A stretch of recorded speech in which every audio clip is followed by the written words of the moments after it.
अस्सलाम वालेकुम। यूएस में फ़िज़िकल बैंक अकाउंट्स ओपन करवा लें। Bank of America, Chase bank, ये नॉन रेजिडेंट्स के लिए भी ओपन हो सकते हैं।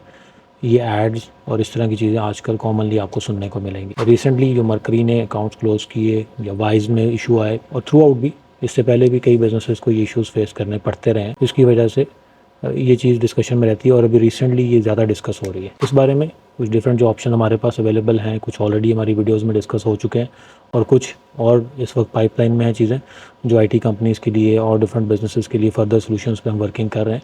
वो आने वाले दिनों में इंशाल्लाह वीडियोज़ में शेयर करते रहेंगे। लेकिन आज की वीडियो में आपको ये क्लियर करना चाहता हूँ कि फ़िज़िकल बैंक अकाउंट की रिक्वायरमेंट क्या वाकई है बिजनेसेस को यूएस में रन करने के लिए, और अगर है तो उसका लीगल तरीका क्या है, किस तरह से आप बन सकते हैं, और जो लोग ऑफ़र करते हैं उसमें क्या रिस्क्स हैं और क्या है उसमें बेनिफिट्स। सबसे पहली चीज़ जो समझने की है वो ये है कि यूएस में बैंक अकाउंट ओपन करवाने के लिए जो रिक्वायरमेंट है वो वहाँ पे फिजिकल प्रेजेंस है।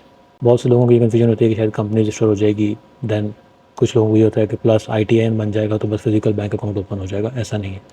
तो इसलिए बेसिक रिक्वायरमेंट यूएस में प्रेजेंट होना है। अगर तो आप खुद विज़िट करते हैं यूएस में तो अगेन आप खुद अपना बैंक अकाउंट ओपन करवा सकते हैं।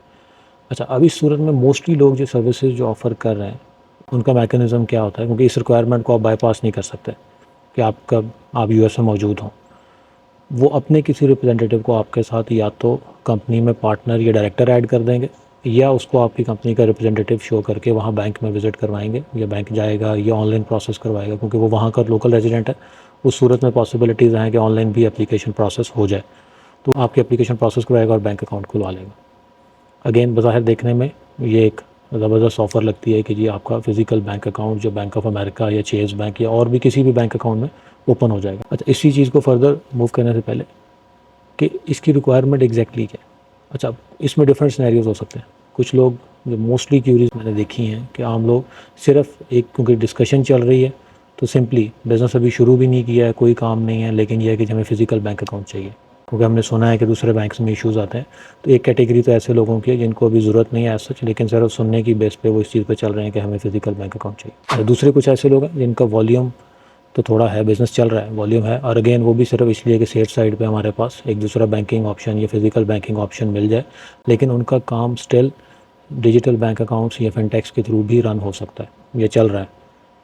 तीसरी कैटेगरी वो है कि जिनको अल्टीमेटली फ़िज़िकल बैंक अकाउंट्स चाहिए क्योंकि उनके क्लाइंट्स उनको चेक के थ्रू पेमेंट करते हैं, ये वॉल्यूम एक सर्टन लेवल से बहुत ज़्यादा है, तो फिर ये सूरत हो सकती है। अच्छा, इसमें अब जो फर्स्ट कैटेगरी है उसको तो ऐसा ज़रूरत ही नहीं है कि वो भी बिजनेस स्टार्ट करें। सेकंड स्टेप पे हो सकता है कि कहीं ज़रूरत हो, लेकिन अगेन अगर फिर चेक पेमेंट या कोई ऐसी चीज़ नहीं है और डिजिटल पेमेंट्स के थ्रू काम चल रहा है तो आई थिंक उनको भी ऐसा ज़रूरत नहीं। हाँ, थर्ड लेवल पे जाके आपको ज़रूरत पड़ सकती है कि आपको चेक पेमेंट्स हैं या ऐसी चीज़ें हैं कि जो डिजिटल बैंक अकाउंट्स के थ्रू कैटर नहीं हो रही हैं या उसमें हैंडल नहीं हो रही हैं, तो फिर आपको फ़िज़िकल बैंक अकाउंट की ज़रूरत हो सकती है। अच्छा, अब फ़िज़िकल बैंक अकाउंट ओपन करवाने के लिए जैसे मैंने आपको बताया कि आपका वहाँ पे मौजूद होना खुद, या आपका कोई मैनेजर, रिप्रेजेंटेटिव या फर्म का पार्टनर या कॉर्पोरेशन का डायरेक्टर, वो अगर वहाँ मौजूद है तो वो आपके लिए फ़िज़िकल बैंक अकाउंट ओपन करवा सकता है। अब यहाँ पर ट्विस्ट कहाँ पे आता है कि मोस्टली लोग फिनटेक से इसलिए फ़िज़िकल बैंक अकाउंट पे शिफ्ट होना चाह रहे होते हैं कि उसमें रिस्क है कि बैंक अकाउंट किसी भी वक्त बंद ना हो जाए, कोई और मसला ना आ जाए, पेमेंट स्टक ना हो जाए, जो कि यूजुअली कम से कम पेमेंट स्टक होने की हद तक चांसेस कम होते हैं। अकाउंट बंद हो सकते हैं, चीज़ें ऐसे मसले मसाइल आ जाते हैं फिनटेक्स में, लेकिन पेमेंट यूजुअली वो रिलीज़ कर देते हैं। अच्छा, फ़िज़िकल बैंक अकाउंट्स के लिए जो लोग सर्विसेज ऑफ़र कर रहे होते हैं उसमें यूजुअली उनका जो मैकेनिज़्म होता है वो ये है कि वो अपने किसी मेंबर को, अपने फर्म के किसी रिप्रेजेंटेटिव को या किसी टीम मेंबर को जो यूएस में मौजूद है, उसको आपके साथ फर्म में या तो पार्टनर बना लेते हैं या आपके साथ फर्म में उसको डायरेक्टर बनाएंगे या एटलीस्ट उसको मैनेजर बना के वो आपका रिप्रेजेंटेटिव बनाए। अब इस सूरत में मेरा पर्सपेक्टिव क्या है कि ये चीज़ उस फिनटेक वाले ऑप्शन से भी ज़्यादा रिस्की हो जाती है। उसकी वजह क्या है? क्योंकि आप टोटली डिपेंडेंट हैं उस रिप्रेजेंटेटिव पे जो वहाँ फ्रंट एंड पे साइनेटरी है। डेफिनेटली वो आपका पार्टनर हो, रिप्रेजेंटेटिव हो, या कोई भी उसकी आप पोजीशन बनाएं उस फर्म में उस बैंक अकाउंट को ओपन करवाने के लिए, अल्टीमेटली फ्रंट एंड पे साइनेटरी वही इंडिविजुअल होगा। अगर आप बैंक अकाउंट ओपन करवाने के लिए उस इंडिविजुअल को ऑथोराइज़ कर रहे हैं तो इट मीन्स कि आपके सारे फाइनेंशियल मामलात उसी पे डिपेंडेंट है। वो किसी भी वक्त चाहे बैंक अकाउंट को बंद भी करवा सकता है, उसमें फ़ंड्स हों, फ़ंड्स को विड्रॉ भी करवा सकता है थ्रू चेक और एनीथिंग एल्स। तो सारी वर्किंग, सारे फाइनेंसेस आपके उस इंडिविजुअल के हाथ में। इसलिए व्हाट आई रिकमेंड इज़ कि अगर तो आपको फ़िज़िकल बैंक अकाउंट की अल्टीमेट कोई रिक्वायरमेंट है जो कि फिनटेक से या डिजिटल बैंक से पूरी नहीं हो सकती, जो कि अगेन बहुत से ऐसे लोगों को मैं जानता हूँ, हमारे क्लाइंट्स हैं, दोस्त हैं जो बिज़नेस कर रहे हैं, जिनका $30,000 से $50,000 प्लस मंथली वॉल्यूम है, जो इन्हीं डिजिटल वॉलेट्स और बैंक अकाउंट्स के थ्रू अपना बिज़नेस ईज़िली रन कर रहे हैं। पेमेंट्स कस्टमर से ले भी रहे हैं, स्ट्राइप के थ्रू चार्ज कर रहे हैं, पे आउट बैंक्स में आ रहे हैं, वहाँ से पाकिस्तान ट्रांसफ़र कर रहे हैं, अपने स्टाफ को, कॉन्ट्रैक्टर्स को पेमेंट्स कर रहे हैं। तो ऐसा सच उसमें कोई इशू नहीं है।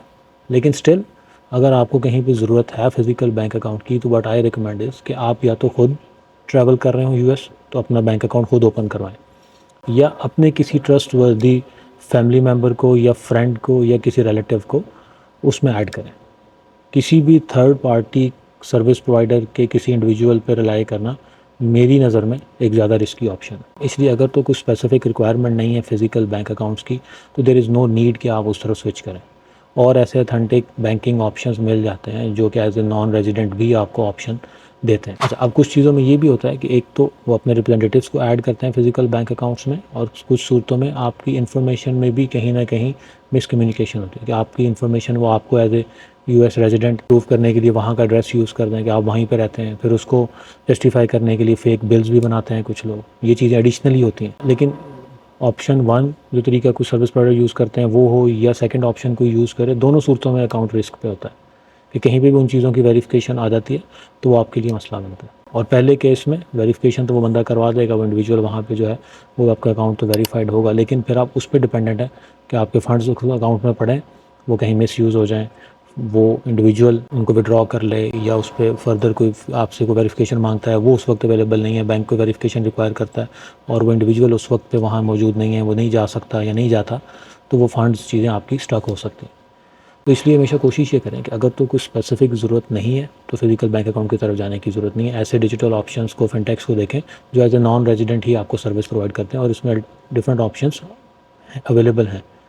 अगेन कुछ कंट्रीज़ के लिए कुछ लिमिटेड ऑप्शंस होंगे, कुछ के लिए ज़्यादा ऑप्शंस होंगे, लेकिन अगेन हर जगह के लिए कुछ ना कुछ ऑप्शंस अवेलेबल हर वक्त में रहते हैं। सेकेंडली, अगर ज़रूरत है तो जैसे मैंने आपको पहले बताया कि आप खुद या तो ट्रैवल करें, या आपके पार्टनर्स में से कोई ट्रैवल करें, या आप अपने किसी ट्रस्टवर्दी रिलेटिव को, दोस्त को, कज़न को, फ्रेंड को, उसको उसमें ऐड करें और वो आपको बैंक अकाउंट ओपन करवा के। आज की वीडियो का कोर पर्पज़ यही था कि आपको इस चीज़ की अंडरस्टैंडिंग देना है कि physical bank account non resident के लिए ओपन करवाना नामुमकिन है। इसके लिए जो एक ही ऑप्शन है कि किसी न किसी यूएस रेजिडेंट को साथ ऐड किया जाए, और उस सूरत में मैं ये रिकमेंड करता हूँ तो आप सर्विस प्रोवाइडर्स के रिप्रेजेंटेटिव्स को अवॉइड करें, बल्कि अपने खुद के फैमिली मेम्बर्स या दोस्तों को अगर आप ऐड करना चाहते हैं और ज़रूरी है आपके लिए, उनको ऐड करके बैंक अकाउंट ओपन करवाएं।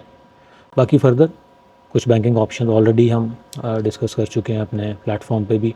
फ़र्दर कुछ जो फिनटेक्स हैं उनके साथ हमारी डिस्कशन चल रही है, और कुछ पाइपलाइन में है ऑप्शन जिस पे हम कॉन्ट्रैक्ट और चीज़ें फाइनलाइज़ कर रहे हैं।